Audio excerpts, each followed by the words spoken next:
I don't think we're going to necessarily ask for a declaration of war. I think we're just going to kill people that are bringing drugs into our country.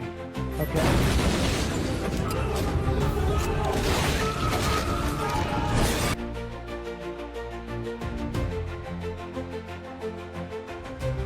From his position after several kilograms of suspected cocaine were seized. He understood one brutal truth before the sun even rose. Corruption doesn't always break in from the outside. Sometimes it grows quietly inside the very walls built to protect the public. And on that morning, as he reviewed the classified briefing on his desk, he knew the question that would divide the entire investigation was simple, yet explosive. How deeply had the rot truly spread inside the government itself? This was not speculation anymore. It was evidence raw and undeniable. If you want to understand why this moment shattered the illusion of security, stay with this story, because the next details reveal a level of betrayal most Americans never imagined. And after each revelation, one thing will remain clear: knowledge is protection, and those who know more are always less vulnerable. Investigators noticed patterns immediately. Shipments timed precisely with work hours, deliveries routed through State House mailrooms, and coded references to locations disguised as ordinary administrative shorthand. These weren't mistakes. They were signature signs of a network built to operate undetected by blending perfectly into routine government logistics. The more agents decoded, the more disturbing the reality became. This wasn't a side operation. It was a deeply entrenched supply chain woven into public institutions. If you're still here, you're already ahead of most viewers, because understanding these patterns is the only way to grasp how large-scale corruption survives in plain sight. Then came the evidence that shifted the case from alarming to catastrophic. 19 documented shipments, each ranging from 8 to 20 kilograms, had moved through Massachusetts undetected. The drugs traced back to a paramilitary syndicate known as La Nueva Sangre, operating from New York through the Northeast Corridor. But what made the discovery terrifying wasn't the origin, it was the accomplices. The digital trail revealed names tied not to street gangs, but to public servants, patrol officers, court clerks, deputy sheriffs. Each role represented another pillar of a system quietly repurposed to protect cartel interests. If you want a clear picture of how power can be corrupted from within, don't miss what comes next, because the raids that followed would expose the network in its rawest form. By the time analysts finished mapping the data, the truth was irrefutable. The investigation had evolved beyond criminal activity. It had become a dissection of how trust erodes when the people guarding institutions surrender their integrity. And in that moment, he understood the next phase couldn't be cautious, it had to be decisive. He watched the command post transform from a quiet operations room into the nerve center of a statewide takedown. At 3:50 a.m., the digital map of Massachusetts glowed with red markers, each pin representing a safe house storage unit, warehouse, or distribution hub tied to the network uncovered in the digital files. And then at precisely 4:03 a.m., one word appeared on the encrypted command screen: action. If you want to understand how a state shifts from investigation to full-scale offensive, stay with this moment, because what happened next wasn't just enforcement, it was a synchronized strike designed to collapse an empire within minutes. Across the state, teams moved with absolute precision. FBI, DEA, and state tactical units launched 14 simultaneous raids, each target selected based on data extracted from encrypted files. In Lowell, armored vehicles rolled to a stop outside an auto shop that appeared harmless from the street. The entry charge detonated with a blinding flash. Inside, 3 armed suspects barely had time to reach for their weapons before stun grenades filled the air with echoing thunder. If you want to see how fast a criminal operation collapses when surprise is total, don't blink, because every second mattered. Meanwhile, in Springfield, an agricultural warehouse hid something far from produce. Under tarps and crates were 200 pounds of cocaine and 90 pounds of fentanyl packaged and ready for interstate distribution. Agents moved methodically, clearing each aisle, collecting ledgers, and identifying coded shipping labels that matched the digital evidence. The scale confirmed what the investigators already suspected: this was not a small cell, it was a corridor. But the most violent confrontation erupted in Worcester. Surveillance cameras detected movement in a garage moments before the breach. Suspects armed with rifles tried to escape through a back alley, only to find a Black Hawk helicopter roaring overhead, shaking the rooftops. A loudspeaker ordered them to drop their weapons. They opened fire instead. The alley exploded with muzzle flashes. For 9 minutes, the firefight raged, controlled, disciplined, and relentless. When it ended, 3 suspects lay motionless, and 2 surrendered their escape taproot sealed before the first bullet was even fired. If you want to understand why coordinated timing determines victory, this raid is the perfect example. By sunrise, the raids had done more than capture suspects. They had exposed the entire operational spine of the network, and from this point forward, there was no turning back. He stood over the evidence tables as the sun finally rose, and for the first time, the scale of the operation could be measured not in theories or suspicions, but in cold, undeniable numbers. What the raids uncovered was not a criminal side hustle. It was a full-fledged empire operating beneath the surface of everyday Massachusetts life. And if you want to understand why these numbers shook federal agencies across the country, stay with this section, because the truth behind the statistics reveals exactly how close this network came to becoming unstoppable. The final count was staggering. 1.2 tons of narcotics seized across multiple sites, cocaine, fentanyl, methamphetamine, enough to devastate entire regions if it reached the street. Alongside the drugs were 129 firearms, many illegally modified, some foreign manufactured, all cataloged and tagged by ballistic teams. The sheer volume of the weapons told a terrifying story. This network wasn't just moving drugs, it was preparing for conflict. When you grasp how these numbers translate into real-world consequences, you begin to see why agents describe the discovery as a hidden war unfolding in plain sight.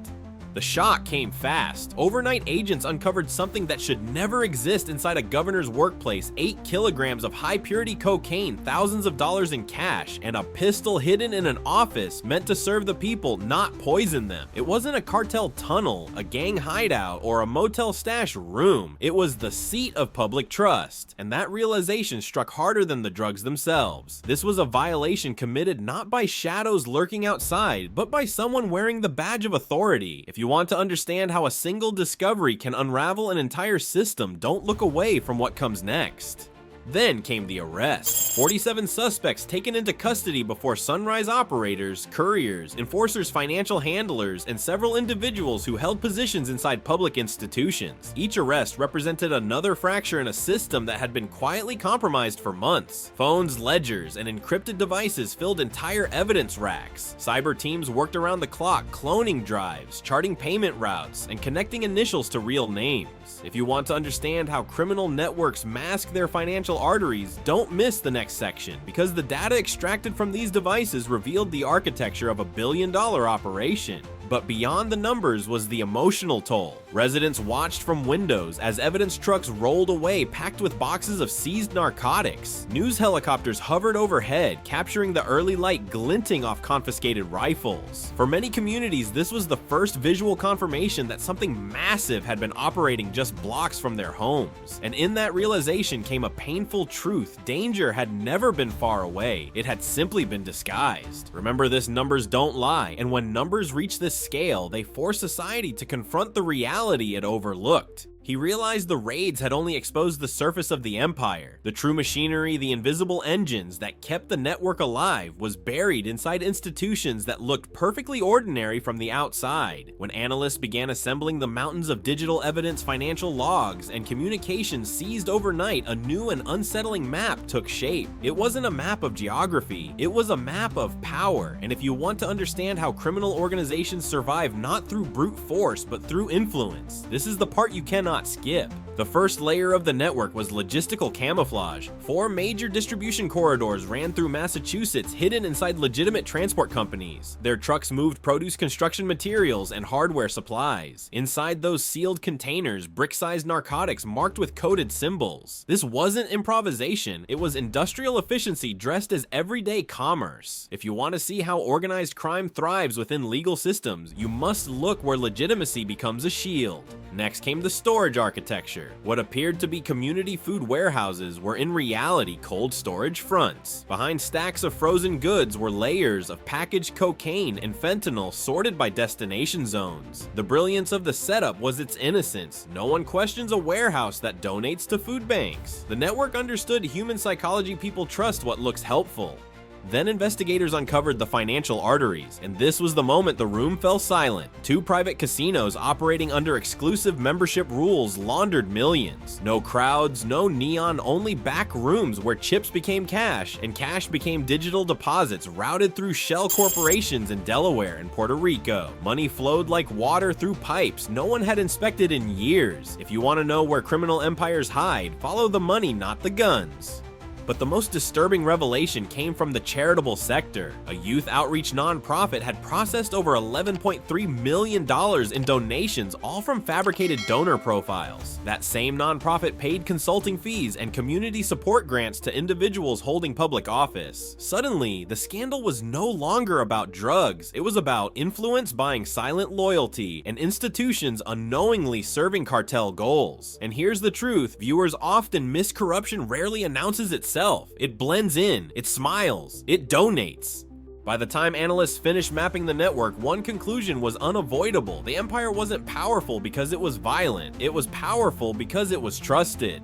He understood that the raids had shattered the criminal infrastructure, but the most painful phase was still ahead, the phase that would force Massachusetts to confront its own reflection. Dawn broke quietly as unmarked federal vehicles rolled toward police precincts, municipal offices, and administrative buildings across the state. These were not high-adrenaline tactical entries. There were no stun grenades, no breaching charges. Instead, agents carried warrants, the quiet instruments of accountability that cut deeper than any raid. And if you want to understand why this phase mattered more than any arrest so far, keep reading, because this is where the system finally turned inward to cleanse itself.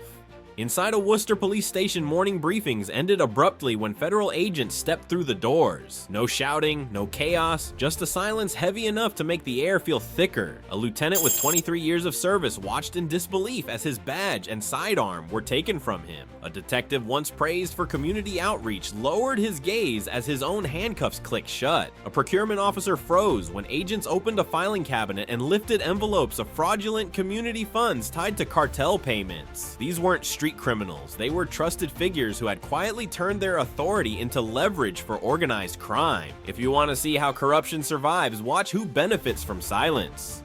He saw the pictures from the evidence room courier boxes, state-issued ID badges, financial envelopes, and the coldly packaged bricks of narcotics. In that instant, he understood the magnitude of what they were up against. This wasn't a leak, this was infiltration. It was the kind of internal breach that forces a state to reconsider everything it believes about loyalty, oversight, and the boundary between power and criminality. And if you're still here, it means you're the kind of viewer who recognizes that shocking truths are necessary truths because only when they surface can change begin.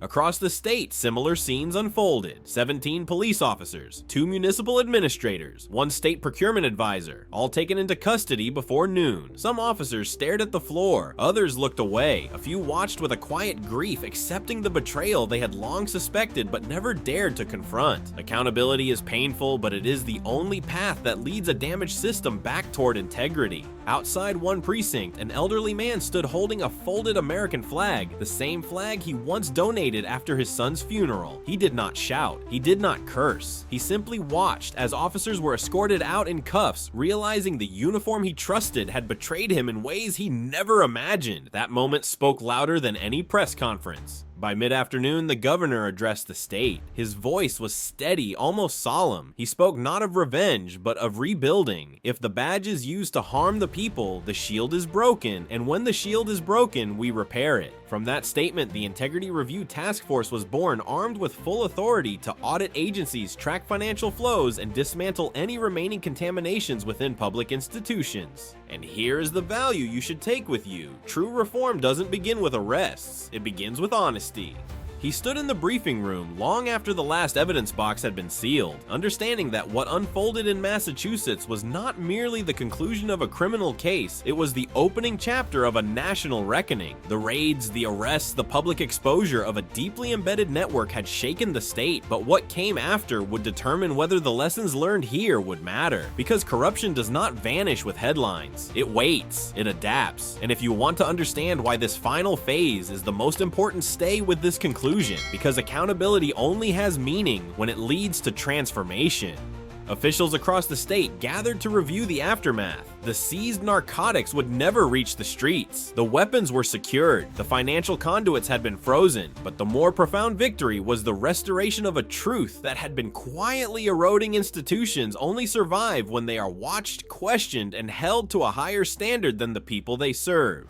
The governor's address made this clear. He did not claim triumph. He spoke of vigilance reform and the responsibility to rebuild trust one transparent action at a time. If you want to know the true measure of a government, look not at how it celebrates success, but how it responds to betrayal. Communities across Massachusetts felt both relief and sorrow. Relief that the criminal network had been exposed. Sorrow that it had flourished for so long behind familiar faces. But this mix of emotions became the foundation for something powerful, a collective demand that oversight become permanent, not reactive. And this is the key takeaway for viewers: democracy weakens in silence, but strengthens when ordinary people stay informed and refuse to look away. As the case closed, he invited the public to confront a question that transcended state borders.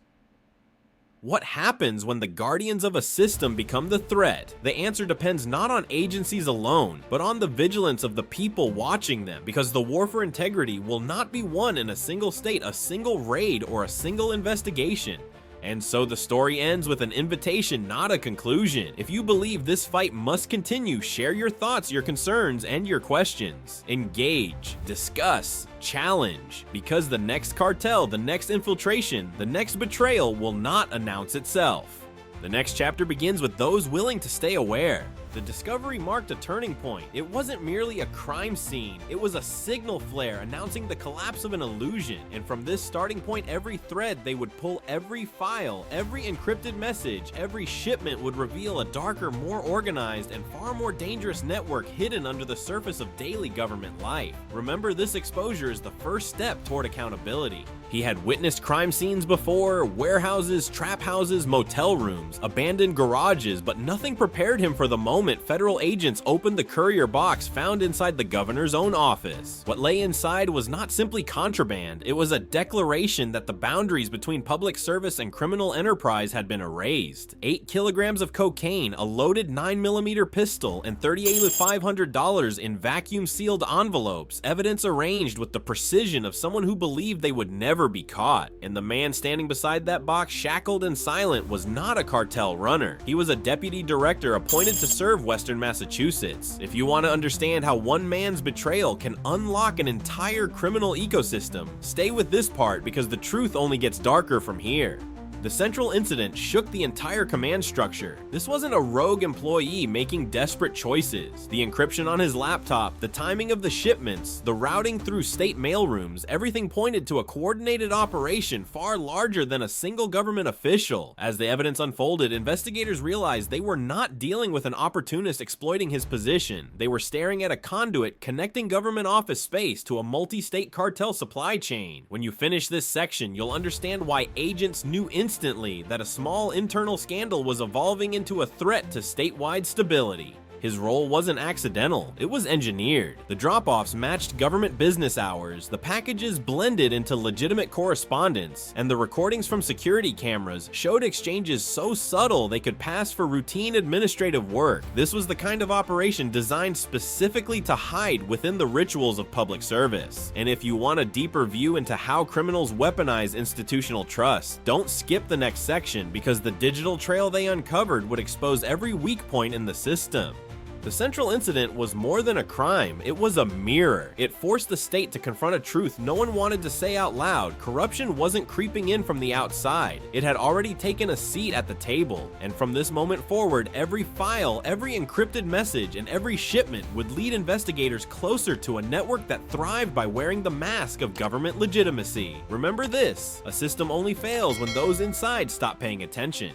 He knew the investigation had crossed a point of no return the moment agents unlocked the laptop seized from the deputy director's desk. What began as a single shocking arrest instantly transformed into something far more dangerous, a blueprint of an underground network operating through the veins of state infrastructure. The screen wasn't filled with personal files or random documents, it was a meticulously organized system of shipping records, encrypted notes, and synchronized drop schedules stretching across 14 months. If you want to understand how a quiet government office became a transit point for cartel products stay with this section, because the digital evidence revealed operations that no one inside the government ever imagined possible, and missing these details would mean missing the truth.